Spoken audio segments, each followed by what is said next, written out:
ان الحمد للہ نحمده ونستعینه ونستغفره ونعوذ باللہ من شرور انفسنا وسیئات اعمالنا من يهده الله فلا مضل له ومن يضلل فلا هادي له واشهد ان لا اله الا الله وحده لا شريك له واشهد ان محمدا عبده ورسوله اما بعد فان خير الحديث كتاب الله وخير الهدي هدي محمد صلى الله عليه وسلم وشر الامور محدثاتها وكل محدثة بدعة وكل بدعة ضلالة والضلالة في النار اعوذ باللہ من الشیطان الرجیم بسم اللہ الرحمن الرحیم رب اشرح لي صدری ویسر لي امری واحلل عقدۃ من لسانی یفقہوا قولی رب زدنی علما اللہم انفعنا بما علمتنا وعلمنا ما ينفعنا وزدنا علما سبحانک لا علم لنا الا ما علمتنا انک انت العلیم الحکیم رب یسر ولا تعسر واعن برحمتک وتمم بالخیر اعوذ باللہ من الشیطان الرجیم بسم اللہ الرحمن الرحیم کتاب الجامع بلوغ المرام میں سے اس کا پہلا باب الادب ہمارے زیر مطالعہ ہے۔ باب الادب کی یہ دوسری حدیث ہے جس میں نبی علیہ الصلاۃ والسلام سے روایت کرنے والے عظیم صحابی، سب سے زیادہ اللہ کے رسول صلی اللہ علیہ وسلم کی روایات کو بیان کرنے والے، اور وہ کہ جن کے بارے میں نبی علیہ الصلاۃ والسلام کا فرمان کہ اے اللہ تو ان سے محبت کر اور ان کی والدہ سے محبت کر، اور جتنے بھی لوگ ہیں ان دونوں ماں بیٹے کو لوگوں کے لیے محبوب بنا دے۔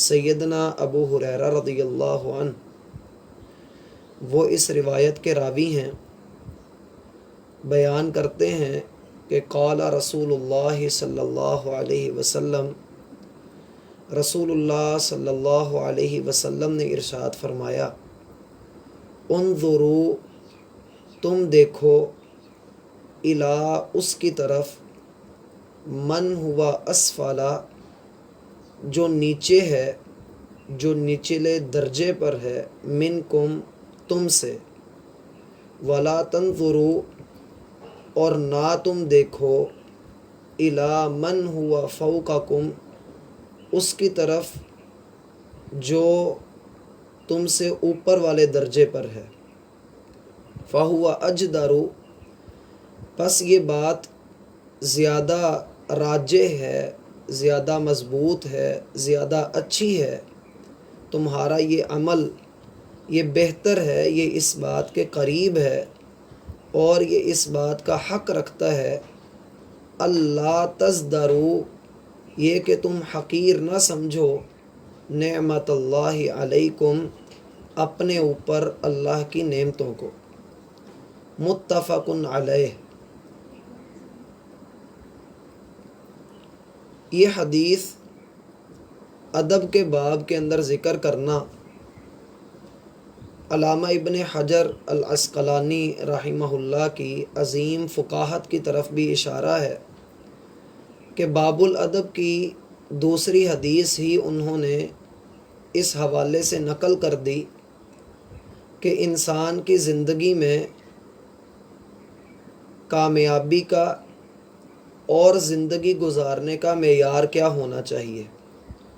آیا یہ معیار کہ بندہ ہمیشہ اپنی نظر اونچی رکھے، اپنی آنکھیں ماتھے پر رکھے، اور صرف یہ اس کے دل کے اندر خیال ہو کہ میں نے اونچے سے اونچے درجے تک پہنچنا ہے، تو یاد رہے کہ یہ دنیا سوائے کھیل تماشے کے اور کچھ بھی نہیں۔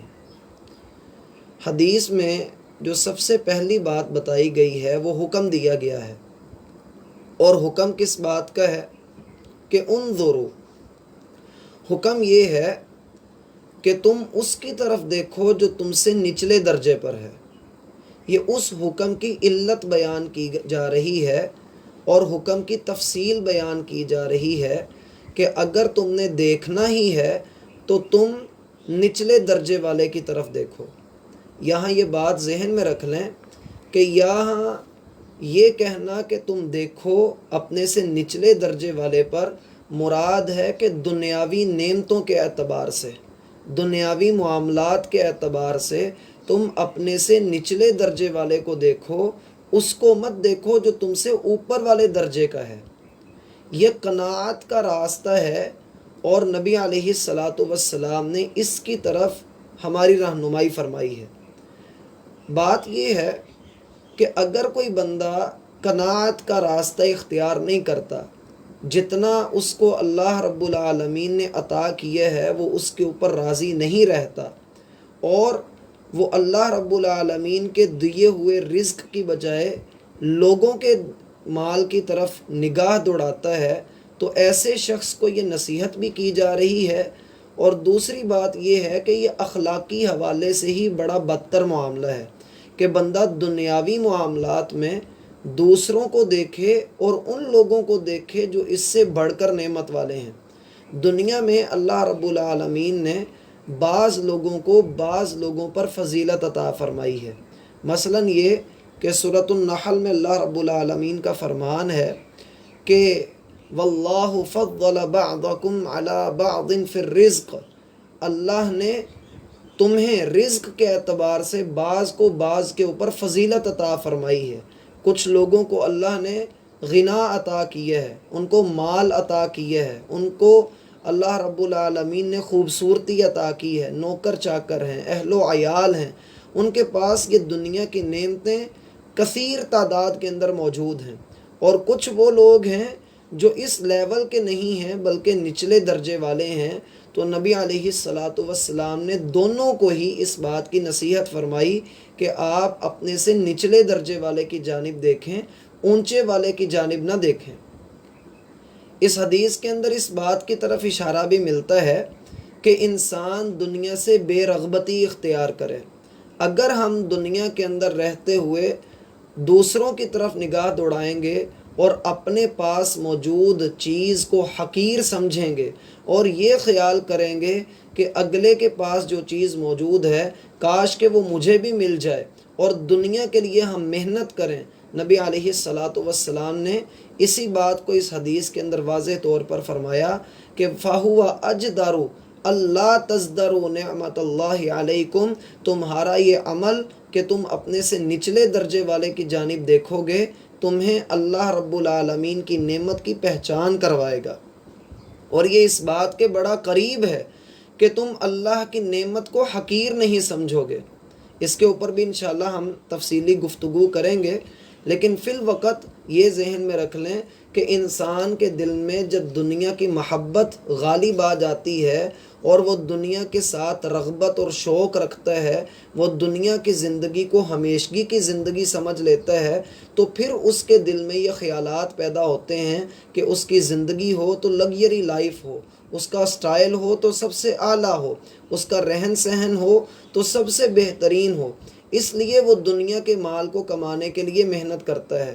اسی لیے نبی علیہ الصلاۃ والسلام کا یہ فرمان کہ تعیس عبد الدرہم والدینار، نبی علیہ الصلاۃ والسلام فرماتے ہیں ہلاک ہو جائے روپے پیسے کا بندہ، روپے پیسے کا بندہ تباہ و برباد ہو جائے، اس کو صرف اور صرف اس بات کی چاہت ہوتی ہے کہ اس کا کپڑا اچھا ہو، اس کا کھانا پینا اچھا ہو، ان اعطی رضیہ، اگر اللہ اس کو دیتا رہے تو یہ بڑا راضی رہتا ہے اور خوب لپے بھر بھر کے کھاتا ہے، وَإِن لَّمْ يُعْطِ لَمْ يَرْضَى، اور اگر اس کو عطا نہ کیا جائے تو یہ آگے سے ناراض ہو جاتا ہے اور کبھی بھی راضی نہیں ہوتا۔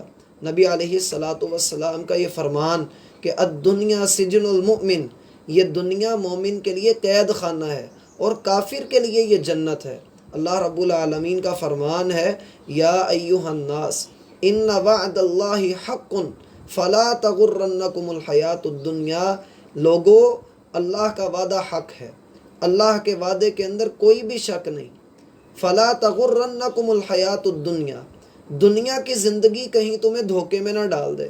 اور لوگ جو دنیا کمانے کے لیے ایک دوسرے سے آگے بڑھنے کی تگ و دو میں ہے، اب ابن آدم کی حالت یہ ہے کہ نبی صلی اللہ علیہ وسلم فرماتے ہیں کہ لو کان لابن آدم وادیان من ذہب لابتغى ثالثا، آدم کے بیٹے کے پاس اگر 2 سونے کی وادیاں بھی آ جائیں تو یہ پھر بھی تیسری کی تلاش میں رہے گا۔ بندہ وقت کے ساتھ بوڑھا ہوتا رہتا ہے لیکن 2 چیزیں اس میں جوان ہوتی رہتی ہیں، ایک لمبی امید اور مال کی محبت۔ اسی طرح سے نبی علیہ الصلاۃ والسلام کا یہ فرمان مل فقر اخشى علیکم، مجھے اس بات کا ڈر نہیں کہ تمہارے اوپر تنگ دستیاں آ جائیں گی، تم فقیر بنا کر مار دیے جاؤ گے، یا تمہارے اوپر مفلسی اور کنگالی آ جائے گی، ایسا نہیں ہوگا۔ مجھے تمہارے اوپر فقیری کا ڈر نہیں ہے۔ ڈر کس بات کا ہے کہ ان تبسط لکم الدنیا، کہیں دنیا تمہارے لیے کھول نہ دی جائے اور پھر تمہاری کیفیت حالت یہ ہو کہ تم لوگ دنیا کمانے کے لیے ایک دوسرے سے آگے بڑھنے کی کوشش کرنا شروع کر دو۔ ایک طالب علم ہے تو اس کا صرف ایک ہی ہدف ہے کہ میں زیادہ سے زیادہ ڈگریاں حاصل کر لوں، میں زیادہ سے زیادہ دنیا میں اپنا نام کما لوں۔ ایک تاجر ہے تو اس کی صرف یہی لگن ہے کہ دن رات ایک کر کے، خون پسینہ ایک کر کے میں مال و دولت اکٹھا کر لوں۔ اور اگر کوئی خاتون ہے تو اس کی ایک ہی لگن اور ایک ہی اس کا شوق ہے کہ میں سب سے بڑھ کر خوبصورت نظر آؤں۔ اور اسی طریقے سے اگر کوئی بندہ دہاڑی دار ہے تو اس کی یہی لگن ہے کہ میں 2 گھنٹے زیادہ محنت کر کے، زیادہ کام کر کے میں اپنی دہاڑی کے اندر، اپنے روپے پیسے کے اندر اضافہ کر لوں۔ حالانکہ اللہ سبحانہ و تعالیٰ کا یہ انداز جو حدیث کے اندر بیان کیا گیا کہ اللہ رب العالمین دنیا اس کو بھی دیتا ہے جو اللہ کا نافرمان ہے، اور اللہ اس کو بھی دنیا دیتا ہے جو اللہ کا فرما بردار ہے، لیکن اللہ دین صرف اسے دیتا ہے جس بندے کے پاس اللہ رب العالمین کی محبت ہے اور جس سے اللہ محبت کرتا ہے۔ جامع ترمذی کی ایک روایت ہے، نبی صلی اللہ علیہ وسلم فرماتے ہیں کہ دنیا کے اندر 4 طرح کے لوگ پائے جاتے ہیں۔ پہلا وہ شخص ہے جس کو اللہ سبحانہ و تعالیٰ نے مال و دولت عطا فرمایا اور وہ اللہ کے راستے میں خوب خرچ کرتا ہے، اس کے پاس علم موجود ہے اور وہ اس علم کی بنیاد کے اوپر اللہ کے راستے میں اپنے خزانے کا منہ کھول کر رکھتا ہے اور آگے پیچھے دائیں بائیں ہر طرف خرچ کرتا ہے، اور یہ بندہ اپنے اجر کے اعتبار سے سب سے بہترین ہے۔ دوسرا وہ آدمی ہے کہ جس کے پاس علم تو موجود ہے لیکن مال کی کمی ہے، اس کے پاس اتنا مال نہیں کہ وہ زیادہ کھلا ڈلا خرچ کر سکے، اور اس کے دل میں خواہش ہے کہ ہائے کاش کہ اگر میرے پاس یہ مال ہوتا جیسے میرے فلاں بھائی کے پاس ہے تو میں بھی اسی طرح سے خرچ کرتا۔ رسول اللہ صلی اللہ علیہ وسلم فرماتے ہیں اللہ رب العالمین کے ہاں یہ دونوں بندے اپنے اجر کے اعتبار سے برابر ہیں، جتنا خرچ کرنے والے کو دیا جا رہا ہے اتنا بغیر خرچ کرنے والے کو بھی اجر مل رہا ہے اس کی نیت کے مطابق۔ اسی طرح سے نبی علیہ الصلاۃ والسلام کا فرمان کہ تیسرا شخص وہ ہے کہ جس کو اللہ نے مال عطا کیا ہے لیکن وہ قطعاً اللہ کے راستے میں خرچ نہیں کرتا، اس کو گن گن کر، شمار کر کر کے رکھتا ہے اور اس کو زیب و زینت کا ذریعہ بناتا ہے اور فضول خرچی کرتا ہے اور اس کو اپنے معیار کا اور اپنے پیمانہ اس کو مقرر کر لیتا ہے۔ نبی علیہ الصلاۃ والسلام فرماتے ہیں یہ سب سے بدترین آدمی ہے۔ اور چوتھا وہ شخص ہے کہ جس کو اللہ رب العالمین نے مال تو نہیں دیا لیکن اس کی خواہش یہ ہے کہ اگر میرے پاس مال آ جائے تو میں بھی خوب عیاشی کروں، میں بھی بہت سارے مزے کروں، میں بھی بہت ساری عیش کروں گا۔ نبی صلی اللہ علیہ وسلم فرماتے ہیں یہ دونوں بندے اپنے اجر کے اعتبار سے برابر ہیں۔ گویا کہ انسان کو سمجھنا چاہیے، نبی صلی اللہ علیہ وسلم کا فرمان ہے لا حسد الا فی اثنتین، دو لوگوں کے سوا، دو قسم کے لوگوں کے سوا کسی اور پر رشک کرنا جائز نہیں ہے۔ آپ کسی اور پر رشک نہیں کر سکتے۔ پہلا وہ شخص رجل آتاہ اللہ القرآن، وہ شخص کہ جسے اللہ نے قرآن کا علم عطا کیا ہو، اور وہ شخص دن اور رات قرآن کریم کی تلاوت کرتا ہو، اس کی تعلیمات کو عام کرتا ہو، تو اس شخص کے اوپر آپ رشک کر سکتے ہیں کہ اللہ کا یہ کتنا کمال بندہ ہے کہ جو اللہ رب العالمین کے دین کا پرچار کرتا ہے، خود بھی قرآن سیکھتا ہے اور لوگوں کو بھی سکھاتا ہے۔ تو ایسے بندے پر آپ رشک کر سکتے ہیں، اور اس کے بارے میں اللہ سے دعا کر سکتے ہیں کہ اے اللہ، جیسا تو نے علم اس کو عطا کیا ہے، ہائے کاش کہ میں بھی اسی طرح کا ہوتا۔ وَرَجُلٌ آتَاهُ اللَّهُ مَالًا، اور دوسرا وہ شخص ہے کہ جس کو اللہ سبحانہ و تعالی نے مال و دولت سے نوازا ہے، اور وہ دن رات اللہ کے راستے میں خرچ کرتا ہے، تو یہ بندہ آپ اس کے اوپر بھی رشک کر سکتے ہیں۔ اس کے علاوہ آپ کسی اور بندے کے اوپر رشک نہیں کر سکتے۔ تو دنیاوی نعمتوں کے اعتبار سے صحابہ کرام کا جو انداز ہے وہ بھی ہمیں سمجھنا چاہیے۔ صحابہ کرام دنیا سے اس قدر دور بھاگا کرتے تھے، اتنا زیادہ وہ اللہ رب العالمین کے قریب جانے کی کوشش کیا کرتے تھے کہ سیدنا ابو درداء رضی اللہ عنہ کے گھر میں ایک مرتبہ سیدنا عمر رضی اللہ عنہ نے کچھ رقم بھیجی کہ آپ اپنی ضروری استعمال کے اندر اس کو خرچ کر لیجیے گا۔ تو جب وہ ان کے گھر کے اندر وہ تھیلی پہنچی تو سیدنا ابو درداء رضی اللہ عنہ اتنے غمگین اور پریشان ہو کر بیٹھ گئے کہ ان کی بیوی ام درداء رضی اللہ عنہ نے آ کر پوچھا کہ کیا ہوا ہے؟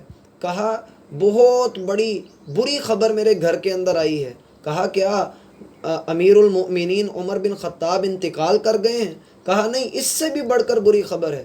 کہا کیا کسی سرحد کے اوپر مسلمانوں کو شکست ہو گئی ہے؟ کہا نہیں، اس سے بھی بڑھ کر بری خبر آئی ہے۔ کہا وہ کیا؟ کہنے لگے لگتا ہے کسی نے دنیا کو میرے گھر کا راستہ بتا دیا ہے، دنیا میرے گھر کے اندر آ گئی ہے۔ اور پھر ان کی بیوی کہنے لگی کہ اللہ کے بندے صحیح معاملہ بتائیے کہ کیا ہوا ہے۔ تو وہ کہنے لگے کہ میرے گھر کے اندر کسی نے اس طرح سے مال و دولت بھیجا ہے۔ تو ام درداء رضی اللہ عنہ کہنے لگی کہ ابو درداء پریشان کیوں ہوتے ہو؟ جس رب کی طرف سے یہ مال آیا ہے اسی رب کے راستے میں اس کو خرچ کر دو۔ اور کہا جاتا ہے کہ ابو درداء رضی اللہ عنہ نے شام ہونے سے پہلے پہلے وہ ساری رقم اللہ رب العالمین کے راستے میں خرچ کر دی۔ اسی طریقے سے سیدہ عائشہ رضی اللہ عنہ کا عمل ملتا ہے کہ ان کے پاس 10,000 سونے کے سکے بھیجے گئے، اور انہوں نے اس دن روزہ رکھا ہوا تھا، اور افطاری سے قبل 10,000 سونے کے سکے سارے تقسیم کر دیے۔ اور جب گھر کے اندر افطاری کا سامان دیکھا تو کھانے کو کچھ نہ تھا۔ تو خادمہ کہنے لگی کہ کاش کہ ہم 1 دینار رکھ ہی لیتے۔ تو سیدہ عائشہ فرمانے لگیں کہ تم نے یاد کروا دیا ہوتا تو ہم رکھ بھی لیتے، تم نے یاد نہ کروایا تو ہم نے بھی نہ رکھے۔ نبی علیہ الصلاۃ والسلام کا فرمان ہے کہ اگر میرے پاس احد پہاڑ کے برابر بھی سونا آ جائے، احد پہاڑ کے برابر بھی میرے پاس سونا آ جائے، اور میں اپنے اوپر 3 راتیں بھی نہ گزرنے دوں، میں 3 راتیں بھی نہ گزرنے دوں، اور وہ میں سارا آگے پیچھے کر کے خرچ کر دوں۔ اسی طریقے سے نبی علیہ الصلاۃ والسلام کا فرمان ہے کہ دنیا کے اندر جن لوگوں کو اللہ نے بہت زیادہ مال و دولت عطا کیے ہے، قیامت والے دن وہ عمل کے اعتبار سے بڑی قلیل ہوں گے، بہت تھوڑے اعمال ان کے پاس ہوں گے، اس لیے کہ وہ لوگ جو دنیا عطا کیے جاتے ہیں ان کو زیادہ تر شیطان اس بہکاوے میں مبتلا کر دیتا ہے کہ اللہ تم سے راضی ہے تو اللہ نے تمہیں اتنا عطا کیے ہے، اور جن لوگوں سے اللہ راضی نہیں ہوتا اللہ ان کو عطا بھی نہیں کرتا۔ وہ اتنا بہکاوا انسان کو ڈال دیتا ہے کہ جس کی کوئی حد نہیں۔ اور یہی وجہ ہے کہ نبی صلی اللہ علیہ وسلم کا فرمان ہے صحیح بخاری کے اندر، ان المکثرین هم المقلون یوم القیامہ، دنیا کے اندر جن لوگوں کو اللہ نے بہت سارا مال و دولت عطا کیا وہ قیامت والے دن اپنے اعمال اور نیکیوں کے اعتبار سے انتہائی تھوڑے ہوں گے۔ جیسا کہ صحیح حدیث کے اندر وارد ہوا ہے، نبی علیہ الصلاۃ والسلام فرماتے ہیں کہ ایک شخص قیامت والے دن لایا جائے گا بڑا موٹا تازہ، بڑا لحیم شحیم، اور دنیا کے بڑے لوگوں میں سے وہ ایک آدمی ہوگا، لیکن اللہ کے ہاں اس کا وزن ایک مچھر کے پر کے برابر بھی نہ ہوگا۔ اسی طریقے سے ہمیں اس بات کے اوپر بھی تدبر اختیار کرنا چاہیے، جیسا کہ صحیح مسلم کے اندر واقعہ آتا ہے 3 آدمیوں کا۔ نبی صلی اللہ علیہ وسلم نے فرمایا کہ بنی اسرائیل میں 3 آدمی تھے. ایک وہ تھا جو اندھا تھا، دوسرا وہ تھا جو جس کو کوڑ کا مرض لاحق تھا، اور تیسرا وہ تھا جو گنجا تھا. اللہ رب العالمین نے ان تینوں کو آزمانے کا ارادہ کیا. ان تینوں کی آزمائش کے لیے اللہ رب العالمین نے سب سے پہلے شخص کے پاس ایک فرشتہ بھیجا. فرشتہ آ کر اس کو کہنے لگا کہ تمہارا کیا معاملہ ہے؟ اس بندے نے آگے سے جواب دیا، میرا معاملہ یہ ہے کہ لوگ مجھ سے نفرت کرتے ہیں اور میرے قریب آنا پسند نہیں کرتے. نبی صلی اللہ علیہ وسلم فرماتے ہیں کہ وہ بندہ جو تھا، جو کوڑ کا مریض تھا، جس کو ابرس جسے کہا جاتا ہے، پھل بیری عام طور پہ جسے کہہ سکتے ہیں آپ، اس بندے کے پاس فرشتہ آیا اور آ کر کہنے لگا ایو شیئن احب الیکا، کون سی چیز تمہیں زیادہ محبوب ہے؟ تو وہ کہنے لگا لون حسن وجلد حسن ویذهب عنی الذی قد قدرنی الناس، مجھے خوبصورت رنگ چاہیے، مجھے خوبصورت سکن چاہیے، اور میرے جسم پر یہ جو عیوب ہیں، جو گندی چیز ہے کہ لوگ مجھ سے کراہت کا اظہار کرتے ہیں، میں اس چیز کو ختم کرنا چاہتا ہوں. فرشتے نے اس کے اوپر ہاتھ پھیرا تو اللہ سبحانہ و تعالیٰ کے حکم سے اس کو صاف رنگ دے دیا گیا، اس کی جلد اچھی کر دی گئی. فَأَيُّ الْمَالِ أَحَبُّ إِلَيْكَ، فرشتے نے کہا کہ تمہیں کون سا مال پسند ہے؟ قَالَ الْإِبِلُ، اس نے کہا کہ مجھے اونٹ بڑے پسند ہیں. تو فرشتے نے اس کو ایک اونٹنی دے دی اور کہا کہ اللہ رب العالمین تجھے اس میں برکت عطا فرمائے. پھر وہ آیا گنجے کے پاس، اور گنجے کے پاس آ کر کہنے لگا ایو شیئن احب الیکا، کون سی چیز تمہیں سب سے زیادہ پسند ہے؟ تو وہ گنجا آگے سے کہنے لگا شعر حسن ویذهب عنی ھذا الذی قد قدرنی الناس، مجھے اچھے بال چاہیے ہیں، اور یہ جو عیب میرے پاس موجود ہے جس کی وجہ سے لوگ مجھ سے نفرت کرتے ہیں، یہ چیز مجھ سے دور کر دی جائے. قال فمسحه فذهب عنه واعطي شعرا حسنا، اس بندے کو اللہ رب العالمین کے حکم سے فرشتے نے سر پر ہاتھ پھیرا تو اللہ رب العالمین نے اسے خوبصورت بال عطا کر دیے. فأی المال احب الیک، اس گنجے سے بھی پوچھا گیا کہ تمہیں کون سی مال زیادہ محبوب ہے؟ قال البقر، کہنے لگا کہ مجھے گائے پسند ہے. فأعطی بقرۃ حاملہ، اللہ رب العالمین کے حکم سے اس کو ایک گائے دے دی گئی. فقال بارک اللہ لک فیہا، فرشتہ کہنے لگا کہ اللہ تجھے اس میں برکت دے. قال فأتی الاعمی، نبی صلی اللہ علیہ وسلم فرماتے ہیں پھر وہ فرشتہ نبینا کے پاس آیا اور کہنے لگا ایو شیء احب الیک، تجھے کون سی چیز زیادہ پسند ہے؟ قال ان یرد اللہ الی بصری فابصر به الناس، میں چاہتا ہوں کہ اللہ میری نگاہ واپس لوٹا دے، اور یہ کہ میں اپنی نگاہ سے لوگوں کو دیکھوں. یہاں پر رک کر ذرا غور کریں. پہلے دونوں شخصوں نے کہا کہ ہمارے جسم کے اندر جو عیب ہے جس کی وجہ سے لوگ ہم سے نفرت کرتے ہیں، وہ چیز ہم سے دور کر دو. اور یہ نابینا آدمی کیا کہہ رہا ہے کہ اللہ میری نگاہ واپس لوٹا دے. یعنی کہ ان دونوں آدمیوں نے، پھل بہری والے نے اور گنجے آدمی نے، اس بندے سے مانگا، اور یہ بندہ اللہ سے مانگ رہا ہے کہ اللہ میری نگاہ کو واپس لوٹا دے. ٹھیک ہوئی بات؟ دوسری بات یہ کہ یہاں اس حدیث کے اندر یہ نقطہ بھی ہمیں ملتا ہے کہ وہ لوگوں کی نظروں میں اپنے آپ کو اچھا بنانا چاہ رہے تھے، اور لوگوں کی نظروں میں اپنے آپ کو اچھا بنانا، یاد رکھیے آپ دنیا میں رہتے ہوئے کبھی بھی ہر بندے کو راضی نہیں کر سکتے. آپ جتنا مرضی بننے کی کوشش کر لیں، جو مرضی آپ بن جائیں، ایون کہ آپ دودھ سے دھل کر آ جائیں، آپ سونے کے بن کر آ جائیں، لوگ پھر بھی آپ کے اوپر اعتراض ہی کریں گے اور آپ کے اندر فالٹ نکال دیں گے، آپ کے اندر خامیاں نکالیں گے. آپ لوگوں کو راضی نہیں کر سکتے. نبی علیہ الصلاۃ والسلام تک لوگوں کو راضی نہیں کر سکے، تو ہم تو پھر جو ہیں وہ اتنے گنہگار لوگ ہیں. تو ہمیں اس چیز کے اوپر تھوڑی توجہ دینی چاہیے کہ ہم راضی کن لوگوں کو کر رہے ہیں. اگر ہم اونچی نظر رکھ رہے ہیں تو اونچی نظر ہمیشہ وہی رکھتا ہے جو کم ظرف ہوتا ہے، جس کے اپنے پاس جو ہے وہ جس کی اتنی حیثیت نہیں ہوتی کہ وہ لوگوں کا مقابلہ کر سکے. تو ایسا بندہ اللہ سبحانہ و تعالیٰ کے ہاں بڑا ہی ناشکرا قرار دیا جاتا ہے، اور جس بندے کے اندر یہ ناشکری کی عادت آ جاتی ہے وہی اوپر والی بندے کی طرف دیکھتا ہے، وہی لوگوں کی طرف دیکھتا ہے اور بھاگتا ہے دنیا کے پیچھے، دنیا کی روشنیوں کے پیچھے۔ پھر ہوتا یہ ہے کہ دنیا آگے آگے ہوتی ہے اور یہ بندہ اس کے پیچھے ہانپ رہا ہوتا ہے۔ قرآن نے ایسے شخص کی مثال ایک کتے کی مثال کی طرح دی ہے کہ جو دنیا کے پیچھے بھاگتا ہے، اپنی خواہشات کی تکمیل میں جتا ہوا ہوتا ہے، اس کی زندگی کا مقصد صرف یہ ہے کہ میرا پیٹ بھر جائے، ایک جانور کی طرح میری نفسانی خواہشات پوری ہو جائیں، اور بس اس کے سوا زندگی کا کوئی اور مقصد ہے ہی نہیں ہے۔ جبکہ مومن کا مقصد تو اس کے بالکل برعکس ہوتا ہے، وہ اللہ کو راضی کرنے کی کوشش کرتا ہے۔ بہرحال اللہ رب العالمین نے ان تینوں بندوں کو آزمانے کا ارادہ کیا تھا، تو جب اس کی نگاہ بھی لٹا دی گئی تو اس بندے سے بھی پوچھا گیا کہ تمہیں کون سا مال زیادہ پسند ہے؟ تو نابینا آدمی کہنے لگا کہ مجھے بکریاں پسند ہیں۔ اللہ سبحانہ و تعالی نے اس کو ایک بکری عطا کر دی۔ اب ہوا یہ کہ جس کو اونٹ ملے تھے اس کے لیے بہت سارے اونٹ ہو گئے، جس کے پاس گائے تھی اس کے پاس گایوں کا بڑے بڑے ریوڑ اکٹھے ہو گئے، اور جس کے پاس بکری تھی اس کے پاس بھی بکریاں اتنی ہو گئیں کہ 2 پہاڑوں کے درمیان اس کی بکریاں سما جایا کرتی تھیں۔ اب اللہ رب العالمین نے ان کو آزمانے کا ارادہ کیا۔ جو پھل بیری کا مریض تھا، اللہ رب العالمین نے اس کے پاس فرشتے کو بھیجا اس حالت میں کہ فرشتے نے بھی پھل بحری والے آدمی کا روپ دھارا ہوا تھا۔ فقال رجل مسکین قد انقطعت بی الجبال فی سفری فلا بلاغ لليوم الا باللہ ثم بک اسألک بالذی اعطاک اللون الحسن والجلد الحسن والمال بعیرا۔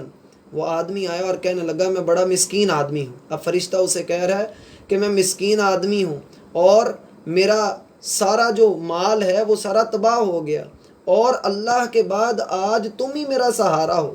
میں اللہ رب العالمین کے واسطے سے تجھ سے سوال کرتا ہوں، جس اللہ نے تجھے خوبصورت جلد عطا کی، خوبصورت رنگ عطا کیا اور تجھے بہترین مال عطا کیا، اتبلغ علیہ فی سفری، کیا تم میرے سفر کے لیے مجھے کوئی اونٹ دے سکتے ہو؟ فقال الحقوق کثیرہ، وہ آگے سے آدمی کہنے لگا کہ مارے گئے تو لٹے گئے۔ فقال لہ کانی اعرفک، فرشتہ کہنے لگا گویا کہ میں تو تجھے اچھی طرح سے پہچانتا ہوں۔ الم تکن ابرس یقذرک الناس، تو پھل بیری کا مریض نہیں تھا اور لوگ جس سے نفرت کیا کرتے تھے، فقیرن کنگال آدمی تھا، فاعطاک اللہ، اللہ نے تجھے عطا کر دیا۔ فقال انما ورثت هذا المال کابرا عن کابر، وہ آگے سے جواب دیتا ہے، پھل بیری والا کہنے لگا کہ لو جی تم نے ایک نئی بات ہی سنا دی، یہ مال تو ہمارے پاس نسلوں سے چلتا آ رہا ہے، میرے دادے پردادے کے پاس سے یہ اونٹ مجھے ملتے آ رہے ہیں۔ تو فرشتہ کہنے لگا ان کنت کاذبا فسیرک اللہ الی ما کنت، اگر تو جھوٹا ہے تو اللہ کرے تیرا سارا مال تباہ و برباد ہو جائے۔ قال واتى الاقرع، پھر اس کا مال تباہ ہو گیا۔ آ کر بھی اس کو یہی باتیں کہی کہ تم میری تھوڑی مدد کر دو۔ گنجے نے بھی آگے سے یہی جواب دیا کہ میں تمہاری کوئی مدد نہیں کر سکتا، میرے پاس تو بہت سارے کام کرنے کو ہیں، خرچے بہت سارے بڑھ گئے ہیں، میں تمہارے کسی کام نہیں آ سکتا۔ تو وہ آدمی کہنے لگا، فرشتہ کہنے لگا کہ اگر تم میری مدد نہیں کرتے ہو تو پھر کون میری مدد کرے گا؟ اللہ کے سوا آج کے دن میں تم ہی میرا سہارا ہو۔ تو وہ آگے سے جواب دینے لگا کہ نہیں، میں تمہاری کوئی مدد نہیں کروں گا۔ تو فرشتہ کہنے لگا کہ تو جھوٹا آدمی ہے، اللہ رب العالمین نے جب لوگ تجھ سے نفرت کیا کرتے تھے تو تجھے اللہ رب العالمین نے اتنا مال عطا کر دیا، تجھے بال عطا کر دیے، اور آج تو یہ کہہ رہا ہے کہ یہ جی میرے پاس پہلے سے چلتا آ رہا ہے مال، اور ہمارے باپ دادا کی طرف سے ہمارے پاس آ رہا ہے۔ ان کنت کاذبا، اگر تو جھوٹا ہے تو اللہ کرے تیرا سارا مال تباہ و برباد ہو جائے، اور اس کا مال بھی تباہ ہو گیا۔ پھر وہ آیا نبینا کے پاس، اور نبینا بن کر آیا اور آ کر کہنے لگا کہ مسافر آدمی ہوں، میرے پاس سفر کے اخراجات نہیں ہیں، تو میرے پاس اللہ کے بعد آج تم ہی میرا سہارا ہو، میں اللہ کے واسطے سے سوال کرتا ہوں جس نے تیری نگاہ تیرے اوپر لوٹا دی، تو مجھے کوئی بکری دے دے تاکہ میں سفر جاری رکھ سکوں۔ تو وہ آگے سے نبینا آدمی کہنے لگا قد کنت اعمی، ہاں واقعی میں نبینا تھا، فرد اللہ الیہ بصری، تو اللہ نے میری نگاہ کو مجھے لوٹا دیا، فخذ ما شئت، تو آج نبینا ہے تو جو تیرا دل کرتا ہے وہ لے لے، ودع ما شئت، اور جو تو چھوڑنا چاہتا ہے چھوڑ دے، فواللہ لا اجہدک اليوم شیئا اخذتہ للہ، اللہ کی قسم میں تجھے آج کے دن کسی شے سے نہیں روکوں گا، تو جس کو بھی لے لے میں وہ اللہ رب العالمین کے رستے میں دوں گا۔ فرشتہ کہنے لگا امسک مالک، اپنے مال کو اپنے پاس رکھو، فَإِنَّمَا ابْتُلِیتُم، اللہ رب العالمین نے تمہاری آزمائش کی ہے، فَقَدْ رُضِیَ عَنْکَ وَسُخِطَ عَلَىٰ صَاحِبَیْکَ، پس اللہ تجھ سے راضی ہو گیا اور تیرے دونوں ساتھیوں سے اللہ ناراض ہو گیا۔ تو یہ لمبی حدیث ہمیں اس بات کی طرف بھی اشارہ دیتی ہے کہ بندے کو اونچی نگاہ نہیں رکھنی چاہیے بلکہ نچلی نگاہ رکھنی چاہیے۔ صحیح بخاری کی جو روایت آتی ہے اس میں الفاظ ہیں کہ اللہ رب العالمین نے تمہیں دیکھنا چاہیے ان لوگوں کی طرف جو تم سے نچلے درجے کے اوپر ہیں، اور ایک الفاظ کچھ اس طرح سے آتے ہیں ان لوگوں کی طرف نہ دیکھو جو تم سے اوپر والے درجے پر ہیں، مال کے اعتبار سے، اپنے خلق کے اعتبار سے، خلق سے مراد نوکر چاکر، اہل و عیال اور اولاد اور اسی طریقے سے مال و دولت، بلکہ تم ان لوگوں کی طرف دیکھو جن پر اللہ نے تمہیں فضیلت عطا فرمائی ہے۔ جیسے کہ کہا جاتا ہے ایک آدمی نے جوتا اس کے پاس موجود نہیں تھا تو وہ بڑے ترلے لے رہا تھا کہ میرے پاس جوتا پہننے کو نہیں ہے، میں ننگے پاؤں چلتا ہوں اور میرے پیروں کی ایڑیاں پھٹ جاتی ہیں، نہ جانے میرے ساتھ کیا کیا ہوتا ہے۔ ابھی وہ ایسی باتیں کر ہی رہا تھا کہ اسے سامنے ایک ایسا آدمی نظر آیا جس کے پاس پاؤں تک موجود نہیں تھے۔ اللہ رب العالمین کی اگر نعمتوں کو ہم اپنے اوپر گننا شروع کریں تو اللہ کی قسم ہم ان کو شمار نہیں کر سکتے، کتنی اللہ نے ہمیں نعمتیں عطا کی ہیں۔ اور پھر یہاں پر جو آخری حدیث کا ٹکڑا ہے کہ فَهُوَ أَجْدَرُ اللہ تزدروا نعمت اللہ علیکم، کہ یہ بات زیادہ قریب ہے کہ تم اللہ کی نعمت کو حقیر نہیں سمجھو گے۔ یاد رکھیے جو بندہ اللہ سبحانہ و تعالیٰ کی اس بات کے اوپر راضی نہیں ہوتا، وہ اپنے پاس موجود چیزوں کے اوپر قناعت اختیار نہیں کرتا، وہ اپنے پاس موجود چیزوں کو دیکھتا نہیں ہے اور یہی خیال کرتا ہے کہ اللہ نے مجھے دیا ہی کیا ہے، میرے پاس ہے ہی کچھ نہیں ہے، تو یہ بندہ دراصل اللہ رب العالمین کی تقدیر پر کفر اختیار کر رہا ہے، اللہ کی تقسیم پر راضی نہیں ہو رہا۔ اور اس کے اندر خواہش کیا ہوتی ہے، یہ دوسرے کی طرف دیکھتا ہے تو کہتا ہے اللہ کرے میرے پاس نہیں ہے تو رہے تیرے پاس بھی نہ، گویا اللہ کی تقسیم پہ راضی نہیں ہے۔ تو یہ غصہ کس پہ کر رہا ہے، اس پر کر رہا ہے یا اللہ پر کر رہا ہے یا اللہ کی تقدیر پر کر رہا ہے؟ اسی لیے اللہ کے رسول صلی اللہ علیہ وسلم کا فرمان ہے کہ آپ صبح و شام 3 مرتبہ آخری 3 سورتوں کی تلاوت لازمی کر لیا کریں۔ اس میں سے ہی ایک آیت ہے وَمِن شَرِّ حَاسِدٍ اِذَا حَسَد، اے اللہ میں حاسد کے حسد سے بھی تیری پناہ طلب کرتا ہوں۔ اسی طریقے سے ایک حدیث میں آتا ہے ان الحسد یأکل الحسنات کما تأکل النار الحطب، حسد نیکیوں کو اس طرح سے کھا جاتا ہے جیسے آگ سوکھی لکڑی کو کھا جاتی ہے۔ تو حسد کی بیماری بڑی ہی بری بیماری ہوتی ہے، اور بندہ جو ہے وہ اس کے اندر اگر مبتلا ہو جائے تو بندے کو چاہیے کہ فٹافٹ اس سے نکلنے کی کوشش کرے، حسد نہ کرے، اور اگر اسے کوئی چیز دنیا کی طلب ہو ہی جاتی ہے، پسند آ ہی جاتی ہے، تو اللہ سے یہ کہے کہ اللہ اگر یہ چیز میرے حق میں بہتر ہے تو مجھے عطا کر دے، اور اگر یہ میرے حق میں بہتر نہیں ہے تو اللہ حالات ایسے بنا دے کہ یہ میرے حق میں بہتر ہو جائے اور مجھے دے دے، اور پھر اس کے بعد اللہ تیری حکمت ہے تو چاہے تو اپنے بندے کو عطا کر، چاہے تو اپنے بندے کو نہ عطا کر، یہ تیری حکمت ہے۔ یاد رکھیے اللہ رب العالمین نے آپ کے نصیب میں جو لکھ دیا ہے وہ آپ کو مل کر رہنا ہے، بے شک ساری دنیا بھی اس کو روکنے کی کوشش کرتی رہے، اور جو چیز اللہ نے آپ کے نصیب میں نہیں لکھی ہے آپ ٹل لگا لیں، ساری دنیا بھی مل جائے تو آپ کو وہ چیز عطا نہیں کر سکتے۔ سمجھ آ گئی اس حدیث کی؟ اس حدیث کی ایک آخری پہچان بھی ذہن میں رکھ لیں، اور وہ بات ابھی تک ہم نے جتنی بات کی وہ ساری بات ہم نے کی دنیا کے اعتبار سے، کہ دنیاوی نعمتوں کے معاملے میں آپ نے ہمیشہ اپنے سے نیچے والے کو دیکھنا ہے۔ اللہ رب العالمین نے ہمیں جو لباس عطا کیے ہیں، میں پڑھ رہا تھا صحیح بخاری اور صحیح مسلم کے اندر روایت آتی ہے کہ صحابہ کرام کے اوپر ایسا وقت بھی گزرا کہ ان کے پاس اپنا سطر چھپانے کے لیے کپڑا نہیں ہوا کرتا تھا. اتنے تنگ دست حالات کے اندر انہوں نے گزارا کیا ہے. اور ہمارے پاس اگر ہم اپنی الماریاں کھولیں تو اللہ کی قسم سردیوں کے کپڑے الگ ہوتے ہیں، گرمیوں کے کپڑے الگ ہوتے ہیں، شادی بیاہ پر جانے کے کپڑے الگ ہوتے ہیں، پارٹی میں شرکت کے لیے الگ کپڑے ہوتے ہیں. ہم اپنے جوتوں کا اندازہ کریں تو جوتے ہمارے پاس ڈھیروں کی تعداد میں ہوتے ہیں، اور وہ بھی اتنے اتنے مہنگے. لباس ہمارے پاس اتنے اتنے مہنگے، ہمارے پاس موبائل مہنگے، ہمارے پاس دنیا کی کون سی ایسی نعمت ہے جو ہمارے پاس موجود نہ ہو، اور ہم پھر اللہ رب العالمین کے ناشکرے بنے رہیں. تو پھر یہ اپنے ساتھ ہی انسان کی ناانصافی ہے، اور انسان کی یوں کہہ لے کہ بد عہدی ہے کہ اس نے اللہ رب العالمین کی نعمتوں کو پہچانا ہی نہیں. انسان اس قدر ناشکر ہے کہ اگر اسے تھوڑی چیز لے لی جائے یہ اس کے نقصان کو تو دیکھتا ہے، یہ نہیں دیکھتا کہ اللہ رب العالمین نے اس کے پاس کیا کچھ چھوڑ کر رکھا ہوا ہے. اللہ جب بھی لیتا ہے بہت تھوڑی شے لیتا ہے. اور یاد رکھیے جب تک بندے کے دل سے اس کی محبوب ترین چیز نکال نہ دی جائے تب تک بندے کے دل میں اللہ کی محبت نہیں پیدا ہو سکتی. اسی لیے تو نبی صلی اللہ علیہ وسلم کا فرمان ہے کہ تم میں سے کوئی اس وقت تک مومن نہیں ہو سکتا جب تک وہ اپنے مسلم بھائی کے لیے وہی شے پسند نہ کرے جو وہ اپنے لیے پسند کرتا ہے. اس لیے بندے کو چاہیے کہ بندہ اللہ سبحانہ و تعالیٰ کی تقسیم کے اوپر راضی رہے. نبی صلی اللہ علیہ وسلم کا فرمان ہے کہ اللہ نے تمہارے اخلاق، اللہ رب العالمین نے تمہارے اخلاق اسی طرح سے تقسیم کیے ہیں جیسے اللہ نے تمہارا رزق تقسیم کیا ہوا ہے. ٹھیک ہوئی بات؟ یہ بات تو ہوئی دنیا کے اعتبار سے.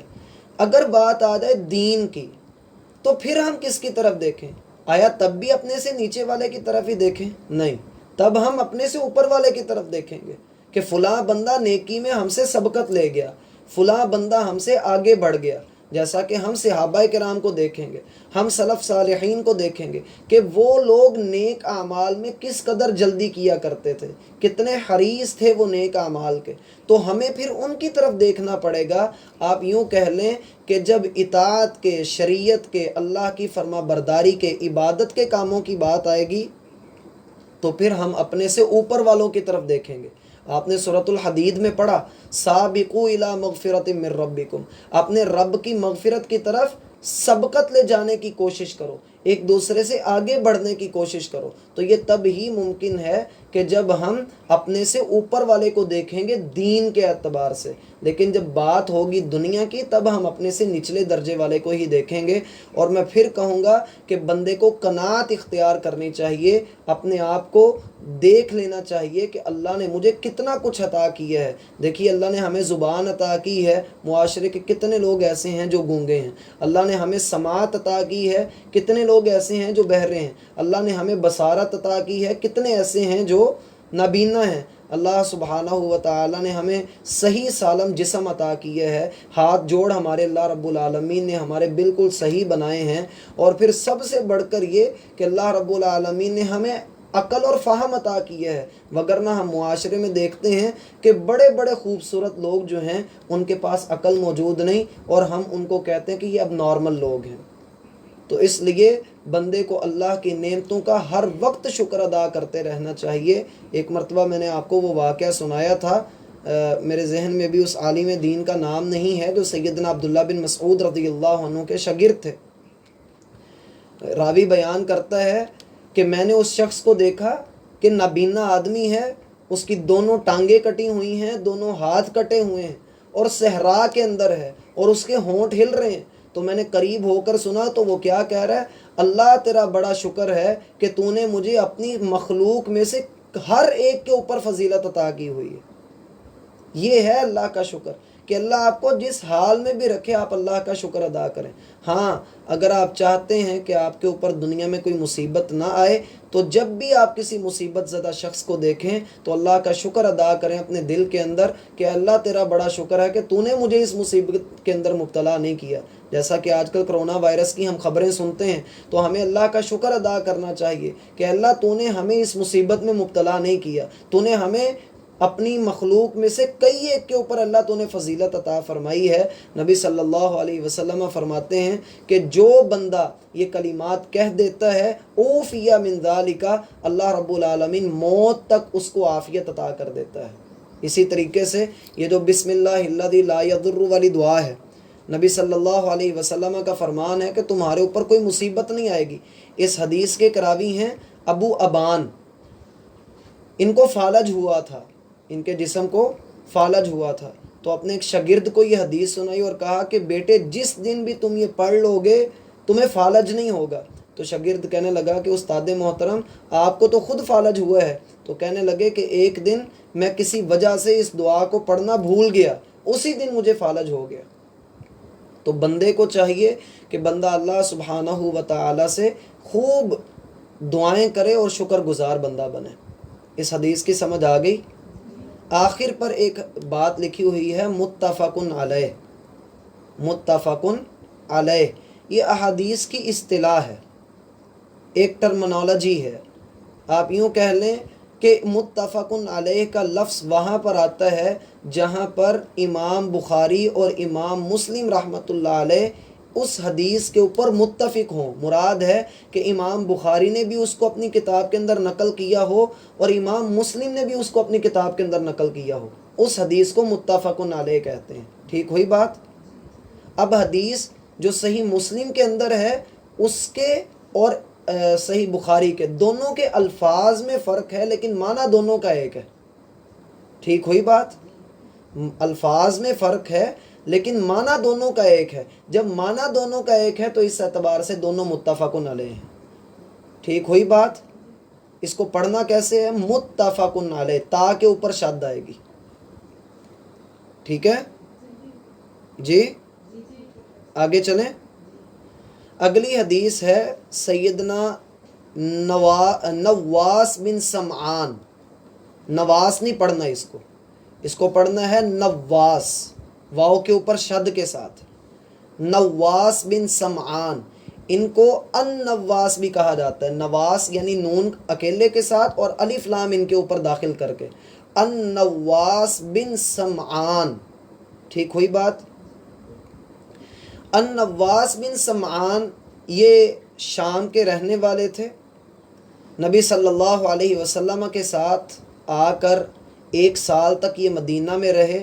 یہ خود بھی مسلمان ہیں اور ان کے والد سمعان یہ بھی مسلمان ہیں۔ بعض اہل علم کہتے ہیں کہ یہ انصاری صحابی ہیں اور بعض کہتے ہیں کہ نہیں، یہ شام کے رہنے والے تھے اور انصار کے حلیف تھے۔ حلیف کا معنی یہ ہوتا ہے کہ انصار کے پاس آ کر یہ بس گئے ہوئے تھے مدینہ میں، وہاں پر رہنا انہوں نے شروع کر دیا ہوا تھا۔ اور نواس بن سمعان ان کے بارے میں آتا ہے کہ ان کی پھپھی کا نکاح نبی صلی اللہ علیہ وسلم کے ساتھ ہوا۔ میں نے بہت کوشش کی کہ وہ حدیث مجھے ملے لیکن وقت کی کمی کی وجہ سے میں اسے دیکھ نہیں سکا۔ اس کا تھیم کچھ اس طرح کا ہے کہ نبی صلی اللہ علیہ وسلم جب نکاح کر چکے اور اس خاتون کے پاس گئے تو اس خاتون نے آگے سے اللہ کے رسول صلی اللہ علیہ وسلم کو دیکھ کر کہنے لگی اعوذ باللہ منکا، میں اللہ سے تیری طرف سے، میں اللہ رب العالمین کی پناہ چاہتی ہوں تجھ سے۔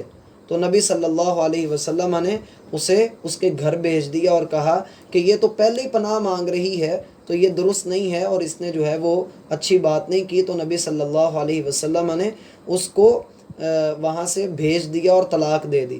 یہ اللہ کے رسول صلی اللہ علیہ وسلم کا خاصہ ہے، یہ اللہ کے رسول کا خاصہ ہے۔ نبیوں کے کچھ خاصے ہوتے ہیں، مثلا نبی صلی اللہ علیہ وسلم کا خواب وہی ہے اور آپ کو اجازت ہے کہ آپ 4 سے زائد نکاح کر سکتے ہیں، تو یہ معاملات سمجھ آ گئی ہے۔ النواس بن سمعان عظیم صحابی ہیں، کتب احادیث کے اندر 26 روایات انہوں نے بیان کی ہیں۔ ٹھیک ہوئی بات؟ 26 روایات ان کی طرف سے بیان کی گئی ہیں۔ ان سے روایت کرنے والے مشہور تابعی ابو ادریس خولانی، ابو ادریس خولانی مشہور تابعی ان کے شاگرد ہیں۔ اسی طریقے سے جبیر بن نفیر وہ بھی ان کے شاگرد ہیں۔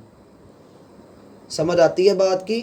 یہ راویوں کے بارے میں معلومات ہونی چاہیے کہ کون راوی کہاں سے آیا اور کہاں پر اس کے معاملات تھے۔ اب یہ ان کی وفات ہوئی ہے بعض کے نزدیک سن 41 ہجری میں اور بعض کے نزدیک سن 49 ہجری میں، سیدنا نواس بن سمعان رضی اللہ عنہما۔ ٹھیک ہوئی بات؟ نبی صلی اللہ علیہ وسلم کے پاس آئے اور خود بیان کرتے ہیں کہ سألت رسول اللہ صلی اللہ علیہ وسلم، میں نے سوال کیا رسول اللہ صلی اللہ علیہ وسلم سے۔ سألت فعل ہے، اس کی آنا ضمیر فاعل ہے جو کہ نواس بن سمعان کی طرف لوٹ رہی ہے، ٹھیک ہے، اور رسول اللہ یہ جو ہے مفعول ہے سألت فعل کا، لام پر اسی لیے زبر ہے، اور لفظ اللہ کے نیچے زیر مضاف الیہ ہونے کی وجہ سے ہے۔ سألت رسول اللہ صلی اللہ علیہ وسلم، میں نے پہلے بھی جب اس حدیث کا درس شروع کیا تھا تو میں نے آپ سے کہا تھا کہ جب بھی نبی صلی اللہ علیہ وسلم کا نام آئے تو درود لازمی پڑھا کریں۔ سألت رسول اللہ صلی اللہ علیہ وسلم، میں نے رسول اللہ صلی اللہ علیہ وسلم سے سوال کیا، میں نے پوچھا، عن البر، نیکی کے بارے میں، والاثم، اور گناہ کے بارے میں، یعنی اس کے تعلق سے میں نے سوال یہ کیا کہ مجھے بتا دیں کہ نیکی کیا ہوتی ہے اور گناہ کیا ہوتا ہے۔ اس حدیث کو سمجھنے کے لیے ایک اور حدیث ہمیں ساتھ چلانی پڑے گی، اور وہ حدیث ہے سیدنا وابصہ، واو الف وا بے سواد اور اینڈ پہ گول ہے، وابصہ بن معبد، میم عین بے اور دال۔ وابصہ بن معبد رضی اللہ عنہ بیان کرتے ہیں کہ میں نبی صلی اللہ علیہ وسلم کے پاس آیا تو آپ صلی اللہ علیہ وسلم نے مجھے فرمایا کہ جئت تسأل عن البر والاثم، تم نیکی اور گناہ کے بارے میں پوچھنے کے لیے آئے ہو؟ قلت نعم، میں نے کہا جی اے اللہ کے رسول، میں نیکی اور گناہ کے تعلق سے سوال کرنے کے لیے حاضر ہوا ہوں۔ تو نبی صلی اللہ علیہ وسلم نے پہلی بات فرمائی، استفتی قلبک، اپنے دل سے فتویٰ طلب کرو۔ البر مطمئنت الیہ النفس، نیکی وہ ہے جس پر تیرا دل مطمئن ہو۔ والاثم ما حاک فی النفس، اور گناہ وہ ہوتا ہے جو تیرے سینے میں کھٹکتا رہے۔ وَإِنْ أَفْتَاكَ النَّاسُ وَأَفْتَوْكَ، اور بے شک لوگ تجھے اس کے بارے میں فتویٰ دیتے رہیں، مفتی تجھے بتاتے رہیں، اگر وہ چیز تیرے سینے میں کھٹک رہی ہے تو یاد رکھ وہ گناہ ہے۔ اب آ جائیے اپنی حدیث کی طرف۔ نبی صلی اللہ علیہ وسلم سے سیدنا نواس بن سمعان رضی اللہ عنہ نے سوال کیا نیکی اور گناہ کے بارے میں، کہ نیکی کیا ہے اور گناہ کیا ہے۔ یہاں پر اسم کی ذرا بات سمجھ لیں، وہ بعد میں بھی انشاءاللہ ہم نے کرنی ہے، لیکن اسم، اس کا خلاصہ یہ ہے کہ اسم کہتے ہیں ان گناہوں کو جن کا تعلق دوسروں کے ساتھ ہو، حقوق العباد کے ساتھ ہو یا حقوق اللہ کے ساتھ ہو، اسم سا کے ساتھ اسم۔ ٹھیک ہوئی بات؟ مثلا غیبت ہے، چوری ہے، زنا ہے، قتل ہے، شراب نوشی ہے، جھوٹ بولنا ہے، تو یہ چیزیں نبی صلی اللہ علیہ وسلم سے یہ سوال کیا گیا۔ اب صحابہ کرام کا یہ سوال اتنا جامع اور کامل سوال ہے کہ صحابہ کرام کا مقصد یہ تھا کہ ہمیں ہر نیکی کے بارے میں پتہ لگ جائے اور ہر گناہ کے بارے میں پتہ لگ جائے۔ اب آگے جو حدیث آ رہی ہے وہ آپ دیکھ رہے ہیں کہ چند الفاظ ہیں۔ اللہ کے رسول صلی اللہ علیہ وسلم کا فرمان ہے کہ اللہ نے مجھے جوامع الکلم عطا کیے ہیں۔ جوامع الکلم، جوامع الکلم کا معنی یہ ہوتا ہے کہ مختصر اور جامع بات اللہ نے مجھے عطا کی ہے، میں تھوڑے لفظوں میں بڑی باتیں سمجھا دیتا ہوں۔ ٹھیک ہوئی بات؟ تھوڑے لفظ ہوتے ہیں لیکن باتیں بڑی ہوتی ہیں، آپ ان کی تشریح کے اندر گہرائی میں اترتے جائیں، آپ دیکھیں گے کہ وہ موضوع کھلتا چلا جاتا ہے اور آپ کے سامنے دین کے ایسے ایسے معاملات واضح ہو جاتے ہیں کہ آپ ان کے بارے میں سوچ بھی نہیں سکتے کہ اس حدیث سے یہ مسئلہ ثابت ہو رہا ہے۔ امام شافعی رحمہ اللہ بیان کرتے ہیں کہ میں نے عشاء سے لے کر فجر تک ایک حدیث کے اوپر غور کیا تو میں نے اس حدیث میں سے 90 مسئلے سمجھ لیے۔ گویا کہ نبی صلی اللہ علیہ وسلم کے فرامین کے اوپر غور کرنا چاہیے اور یہی چیزیں ہماری اصلاح کا اور ہماری زندگیوں میں تبدیلی کا سبب بنتی ہیں۔ اب یہ سوال بھی ہمارے دلوں میں بھی بڑی مرتبہ آتا ہے کہ نیکی کی پہچان کیا ہے اور گناہ کی پہچان کیا ہے۔ یہاں پر ایک اور بات ذہن میں رکھ لیں کہ اس صحابی نے نیکی اور گناہ کے بارے میں سوال کیا ہے۔ سیدنا حذیفہ بن یمان رضی اللہ عنہ بیان کرتے ہیں کہ لوگ نبی صلی اللہ علیہ وسلم سے دوسرے معاملات کے بارے میں سوال کیا کرتے تھے، اور میں آ کر آپ صلی اللہ علیہ وسلم سے پوچھا کرتا تھا فتنوں کے بارے میں۔ فتنوں کے بارے میں اس لیے پوچھا کرتا تھا کہ کہیں میں ان میں پڑ نہ جاؤں۔ اس لیے آپ دیکھیں گے کہ جتنی بھی قیامت کی جو نشانیاں بتائی گئی ہیں یا قیامت کے قریب جو فتنے بتائے گئے ہیں، ان میں سے اکثر کے راوی سیدنا حذیفہ بن یمان ہیں۔ موقع ملا تو انشاءاللہ ان کے بارے میں بھی انشاءاللہ ہم بات کریں گے۔ فی الوقت جو ہے وہ یہ حدیث ذہن میں رکھ لیں کہ نبی صلی اللہ علیہ وسلم سے یہ سوال کیا گیا کہ اللہ کے رسول صلی اللہ علیہ وسلم ہمیں نیکی کے بارے میں بتائیں اور گناہ کے بارے میں بتائیں۔ تو نبی صلی اللہ علیہ وسلم نے جواب دیا، البر حسن الخلق، نیکی اچھا اخلاق ہے۔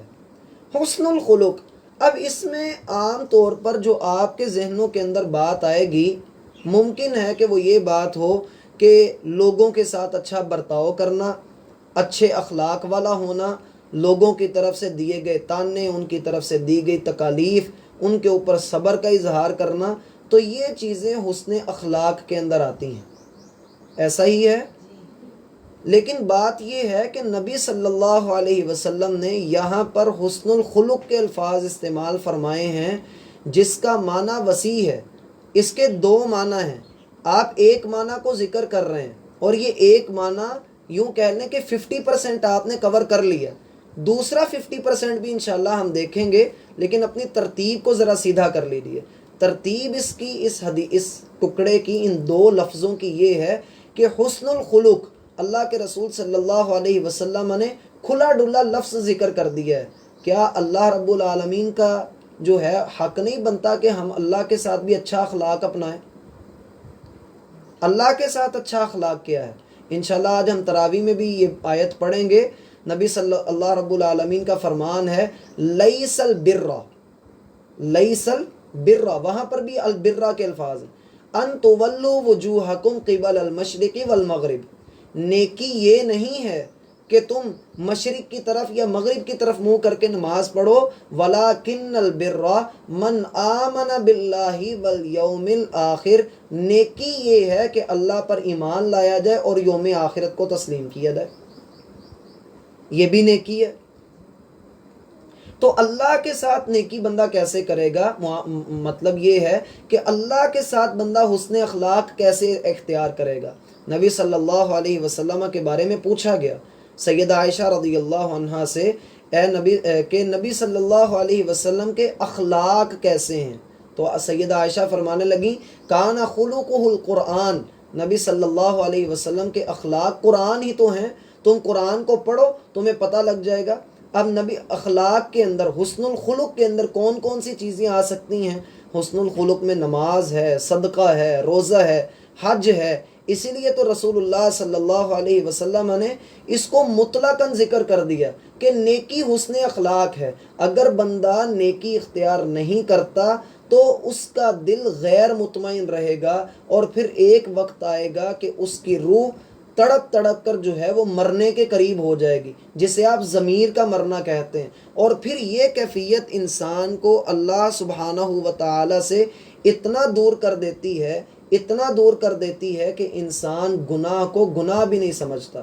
اس لیے اس چیز کو اچھے طریقے سے سمجھ لیجیے کہ اللہ رب العالمین کے حقوق ہمارے اوپر کیا ہیں، جن کی بنیاد کے اوپر ہم اللہ سبحانہ و تعالی کے قریب ہو سکتے ہیں۔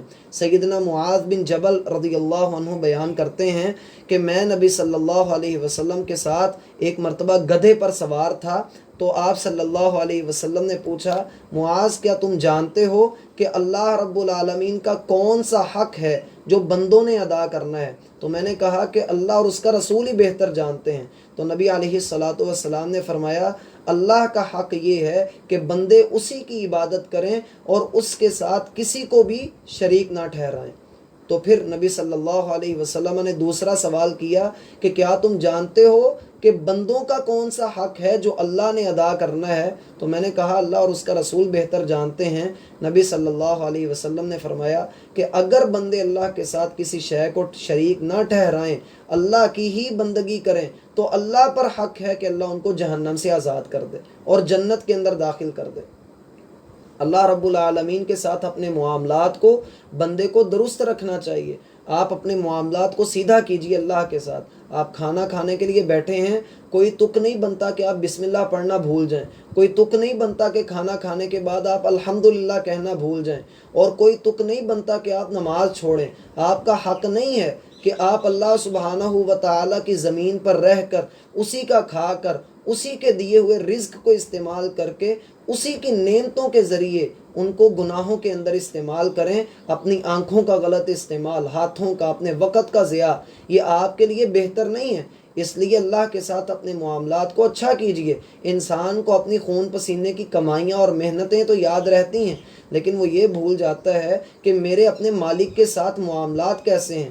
ہم نے اپنے آپ کو رب کی رسی کے ساتھ باندھا ہی نہیں ہوا۔ ہم صحیح معنوں میں اللہ کے ساتھ اپنے معاملات کو صحیح کرنے کے لیے تیار ہی نہیں ہو پا رہے ہیں۔ اسی لیے تو اللہ رب العالمین نے اس بات کا فرمان قرآن کریم کے اندر جگہ جگہ پر دیا کہ جو اللہ اور اس کے رسول کی اطاعت کرے گا اور اللہ رب العالمین کی ناراضگی سے ڈرے گا اور تقوی اختیار کرے گا، تو یہی لوگ ہمیشہ کے لیے کامیاب ہونے والے ہیں۔ تو اس لیے اللہ کے ساتھ اپنے معاملات کو بھلا کریں، اللہ رب العالمین کے ساتھ اپنے معاملات کو اچھا کریں۔ یہ مت سوچیں کہ میرے پاس ابھی نیکی کا موقع جو ہے وہ بعد میں آ جائے گا۔ آپ نے دیکھا نہیں کہ ایک شخص جنت میں، نبی صلی اللہ علیہ وسلم فرماتے ہیں کہ میں نے اس کو لوٹ پوٹ ہوتے ہوئے دیکھا۔ اس کی وجہ کیا تھی؟ کہ اس نے لوگوں کو تکلیف سے نجات دلائی تھی۔ کوئی شاخ تھی یا پتھر تھا، کوئی شے تھی جو رستے میں رکاوٹ بنی ہوئی تھی، اس نے وہ رکاوٹ دور کر دی، تو اللہ رب العالمین نے اسے جنت میں داخل کر دیا۔ آپ نے دیکھا نہیں کہ وہ بری عورت جس نے کتے کو پانی پلایا تھا، اللہ نے اس کے اس عمل کو پسند کرتے ہوئے اسے جنت کے اندر داخل کر دیا۔ تو لوگوں کے ساتھ معاملات کو اگر اچھا کرنا چاہتے ہیں تو پہلے اپنے رب کے ساتھ اپنے معاملات کو اچھا کیجیے، اور کبھی بھی دل کے اندر یہ خیال نہ آئے کہ میرے پاس اب چھوٹ ہے یا میرے پاس پرمٹ ہے۔ ہم نے کل بھی اس بات کو آپ کے سامنے رکھا تھا کہ انسان کو نہیں پتہ ہوتا کہ اس کا کون سا عمل قبول ہے اور کون سا عمل اس کا قبول نہیں ہے۔ اس لیے نبی صلی اللہ علیہ وسلم کا فرمان ہے، قاربو وسددو، لوگوں قریب قریب رہو، سیدھے سیدھے رہو۔ دین کے قریب ہونے کے لیے اکٹھے ہو جاؤ اور سیدھے ہونے کے لیے دین کے قریب قریب رہو۔ اللہ کے ساتھ اپنے معاملات کو اچھا کر لیجیے، اللہ سبحانہ و تعالیٰ کے ساتھ سلامتی والے معاملات میں آ جائیے۔ تو یہ ہے البر حسن الخلق۔ اور دوسرا اس کا جو پورشن ہے وہ لوگوں کے ساتھ، اس حوالے سے بھی نبی صلی اللہ علیہ وسلم کی جو سیرت ہے آپ اس کو پڑھیں تو آپ کو سیرت کے ایسے انوکھے واقعات مل جائیں گے۔ ایک واقعہ آپ کو بتاتا ہوں کہ ایک آدمی نے نبی صلی اللہ علیہ وسلم کی گردن میں چادر ڈالی اور اس کو بل دینا شروع کر دیے۔ سیدنا انس بن مالک رضی اللہ عنہ بیان کرتے ہیں کہ میں دیکھ رہا تھا کہ آپ کی آنکھیں باہر کو آ رہی ہیں، لیکن جب آپ نے مڑ کر اس شخص کی طرف دیکھا تو آپ مسکرا رہے تھے۔ تو نبی صلی اللہ علیہ وسلم نے لوگوں کے ساتھ بڑے بہترین معاملات کیے ہیں۔ یاد رکھیے، کوئی بھی اگر ہمارے ساتھ برا سلوک کرتا ہے، ہمارے اوپر جو ہے وہ کوئی قدغن لگاتا ہے، ہمیں برا بھلا کہتا ہے یا ہمارے بارے میں بدگمانی دل کے اندر پال کر رکھتا ہے، آپ اس بدگمانی کو یا اس کے برے سلوک کو اپنے برے سلوک کے ساتھ دور نہ کیجیے۔ ہمارا یہ طریقہ ہوتا ہے، ہم کہتے ہیں اگر کسی نے مجھے ایک ماری ہے تو میں اس کے دو ماروں گا، اگر کوئی میرے ساتھ برا ہے تو میں بھی اس کے ساتھ برا ہوں۔ ایسا نہیں ہے، کیونکہ نیکی اور بدی برابر نہیں ہوتی۔ اللہ رب العالمین نے نیکی اور بدی کا مقابلہ رکھا ہی نہیں ہے۔ ان کا مقابلہ یہ ہے، نیکی بہت اونچی ہے اور بدی انتہائی نیچی ہے۔ خلقنا الانسان فی احسن تقویم، ہم نے انسان کو بہترین پیرائے کے اندر پیدا کیا ہے۔ ثم رددناہ اسفل سافلین، پھر اگر یہ خود گندا بننا چاہتا ہے تو پھر اس کی اپنی مرضی ہے۔ ایک جگہ پر اللہ کا فرمان ہے کہ نیکی اور بدی برابر نہیں ہوتی۔ آپ نیکی کے ذریعے برائی کو ختم کرنے کی کوشش کرو، دیکھو جو لوگ تمہارے دشمن ہیں وہی تمہارے جانثار بن جائیں گے۔ سمجھ آتی ہے بات کی؟ اس لیے بندے کو اگر کسی بڑے ہی مشکل وقت کا سامنا کرنا پڑے، اور کبھی ایسا بھی ہو جاتا ہے کہ بندے کی برداشت جواب دے جاتی ہے، صبر کرتے کرتے، لوگوں کی تکالیف کے اوپر صبر کرتے کرتے بندے کی برداشت جواب دے جاتی ہے، تو نبی صلی اللہ علیہ وسلم پر اترنے والی ایک آیت حوصلہ دیتی ہے کہ وَلِرَبِّكَ فَاصْبِرْ، اپنے رب کے لیے صبر کیجئے، آپ اپنے لیے صبر نہیں کر رہے۔ یاد رکھیے رب کے لیے صبر کب شروع ہوتا ہے؟ پتہ ہے آپ کو؟ رب کے لیے صبر تب شروع ہوتا ہے جب بندے کی اپنی برداشت ختم ہو جاتی ہے، جب بندے کی جب بندہ کہتا ہے نا اب میری بس ہو گئی ہے، تو اس سے آگے اللہ کے لیے صبر شروع ہوتا ہے کہ ہاں بھائی تیرے پاس جو تھا وہ تو اپنے لیے کر رہا تھا، جتنا صبر تو نے اب تک کیا، جسے تو کہہ رہا ہے کہ میری برداشت سے اب باہر ہو گیا ہے، تو یہ تو تھا تیرا اپنا، اب اس سے آگے بڑھ، وہ اللہ کے لیے تیرا صبر ہوگا۔ اسی لیے آپ دیکھتے نہیں کہ پتھر دونوں طرف سے کھڑے ہو کر مارے جا رہے تھے اور ہاتھ اٹھے ہوئے تھے اور کہا جا رہا تھا اے اللہ میری قوم کو ہدایت دے، یہ مجھے نہیں جانتے کہ میں کون ہوں۔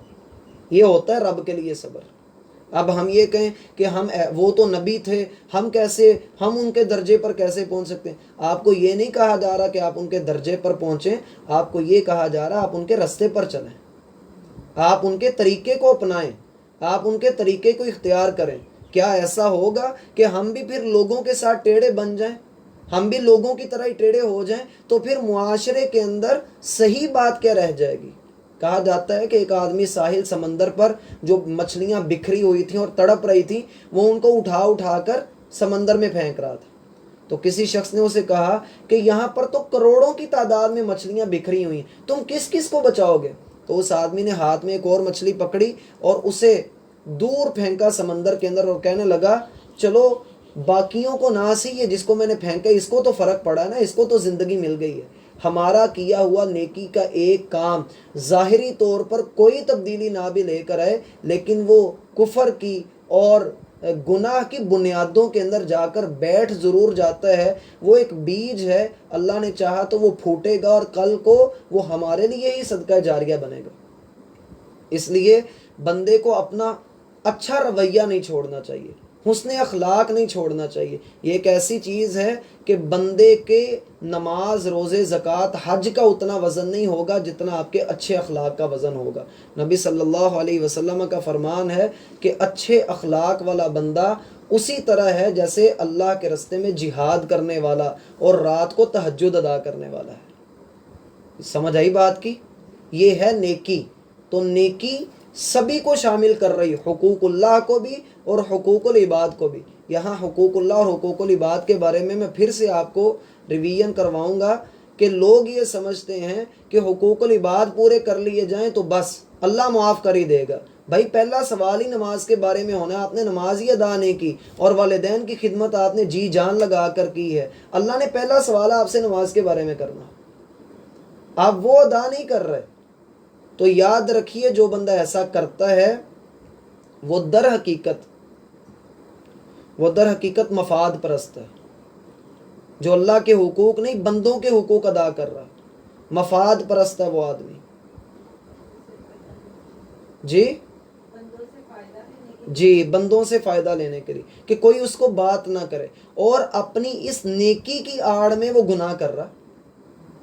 یہی چیز آگے ہے کہ نبی صلی اللہ علیہ وسلم نے گناہ کے بارے میں فرمایا کہ گناہ وہ ہے ما ہا کا، جو کھٹکتا رہے، ما ہا کا معنی کھٹکنا، جو کھٹکتا رہے فی صدری کا، تیرے سینے میں، تیرے دل میں جو کھٹکتا رہے وہ گناہ ہے۔ وَكَرِهْتَ، اور تو ناپسند کریں، اَن يَطَّلِعَ عَلَيْهِ النَّاسِ، یہ کہ لوگوں کو اس کی خبر ہو جائے۔ انسان جو گناہ کرتا ہے نا وہ چھپ کر کرتا ہے، گناہ چھپ کر کرتا ہے۔ کتنی حیرانگی کی بات ہے کہ بندہ لوگوں سے تو چھپ رہا ہے لیکن رب سے نہیں چھپ رہا۔ لیکن یہ بھی زندہ ضمیر کی علامت ہے کہ اس کے سینے میں وہ گناہ کھٹکتا رہتا ہے، وگرنہ جس شخص کے سینے کے اندر گناہ نہیں کھٹکتا اور وہ گناہ کو گناہ ہی نہیں سمجھتا، وہ تو بہت بڑا بدبخت ہے۔ یہاں پر یہ نقطہ بھی ہے کہ آپ گناہ جو ہے نا، گناہ یہ دو طرح سے ہوتا ہے، شیطان بندے سے دو طرح سے گناہ کرواتا ہے۔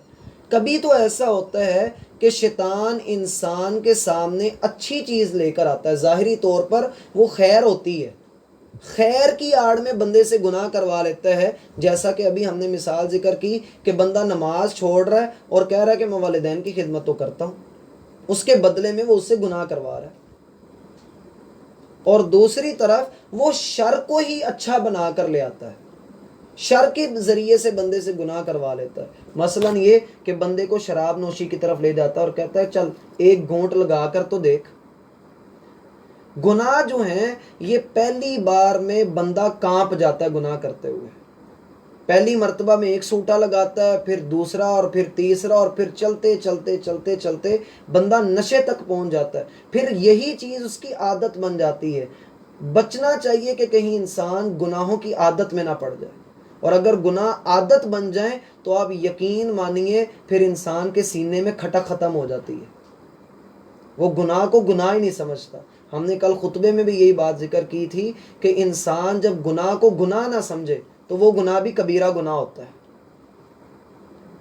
جیسے کنکریوں کے ملنے سے پہاڑ بنتا ہے، ایسے چھوٹے چھوٹے گناہوں سے مل کر بڑے گناہ بنتے ہیں۔ اب سینے میں کھٹکنا یہ زندہ ضمیری کی علامت ہے۔ اگر سینے میں گناہ کھٹک رہا ہے، کوئی بات آپ کے دل میں کھٹک رہی ہے، کر لوں یا نہ کروں، حلال ہے کہ حرام ہے، جائز ہے کہ ناجائز ہے، پکی بات ہے کہ وہ ناجائز ہے، حرام ہے، بچ جائیے اس سے۔ اس کی دلیل کیا ہے؟ نبی صلی اللہ علیہ وسلم کا فرمان ہے کہ حلال بھی واضح ہے اور حرام بھی واضح ہے، اور دونوں کے درمیان کچھ شک والے معاملات ہیں، پس جو بندہ شک والے معاملات میں پڑا وہ حرام میں بھی پڑ گیا۔ آپ کو ایک چیز کے بارے میں نہیں پتا کہ یہ حلال ہے یا حرام ہے، آپ چھوڑ دیجئے اس کو، یہی اس کا ایک حل ہے۔ جامع ترمذی میں روایت ہے، دع ما یریبک الی ما لا یریبک، آپ اس چیز کو چھوڑ دیں جو آپ کو شک میں مبتلا کرتی ہے۔ اور جامع ترمذی میں ہی ایک روایت آتی ہے کہ بندہ اس وقت تک مومن نہیں ہو سکتا جب تک وہ شک والی چیزوں کو چھوڑ نہیں دیتا۔ شبہ، شبہات، مشتبہ چیزیں، مشتبہات سے بچنا چاہیے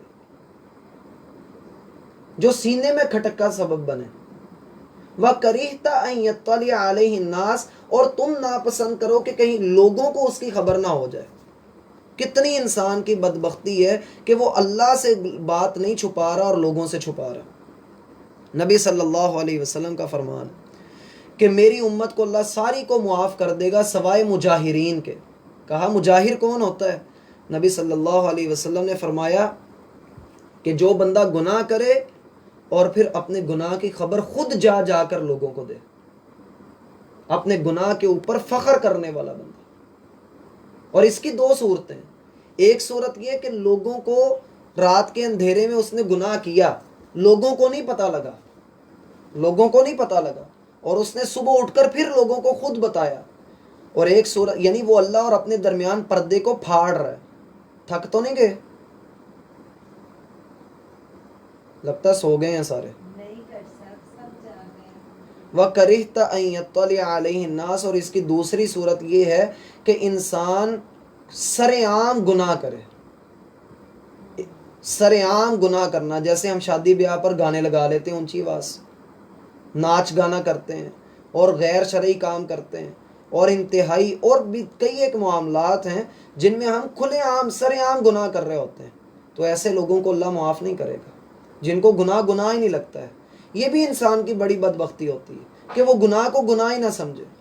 ایک جگہ پر قرآن میں آتا ہے آفمن زین لہ سوء عملہ فرآہ حسنا، اس شخص کے بارے میں آپ کا کیا خیال ہوگا کہ جس کا برا عمل بھی اس کے لیے اچھا بن گیا ہوا ہے۔ آپ غور کیجئے اس بات کے اوپر کہ جس شخص کا برا عمل بھی اس کو اچھا لگ رہا ہے، چور کو اس کی چوری اچھی لگ رہی ہے، آپ کیسے اس کو سمجھائیں گے؟ ڈاکو کو اس کا ڈاکہ اچھا لگ رہا ہے، جھوٹے کو اس کا جھوٹ اچھا لگتا ہے، اس کو کیسے سمجھایا جائے گا؟ اس کی وجہ پیچھے یہ ہے کہ ضمیر مردہ ہو چکا ہے، وہ جو سینے میں کھٹک تھی اب وہ کھٹک باقی نہیں رہی۔ اسی لیے نبی صلی اللہ علیہ وسلم کا فرمان ہے ایاکم ومحقرات الذنوب، لوگوں گناہوں کو حقیر سمجھنے سے ڈرو، گناہوں کو حقیر نہ سمجھیں۔ نبی صلی اللہ علیہ وسلم کے زمانے میں جس چیز کو سیدنا انس بن مالک کہتے ہیں ہم پہاڑ برابر سمجھا کرتے تھے، تم لوگ اسے ناک پر بیٹھی مکھی برابر سمجھتے ہو، اور ہماری حالت کیا ہے؟ اس لیے صغیرہ گناہ اور کبیرہ گناہ دونوں سے ہی بچیں، کوئی پتہ نہیں کہ انسان کی موت کس حال میں آ جائے۔ ٹھیک ہوئی بات؟ آخر پر لکھا ہے اخرجہ مسلم، اس کو امام مسلم رحمہ اللہ نے اس کو نقل کیا ہے، اس کو نکالا ہے، انہوں نے اس کو بیان کیا ہے۔ یہ ہماری الحمدللہ آج 2 حدیثیں ہوئیں، اس کے بارے میں کوئی سوال ہے تو پوچھ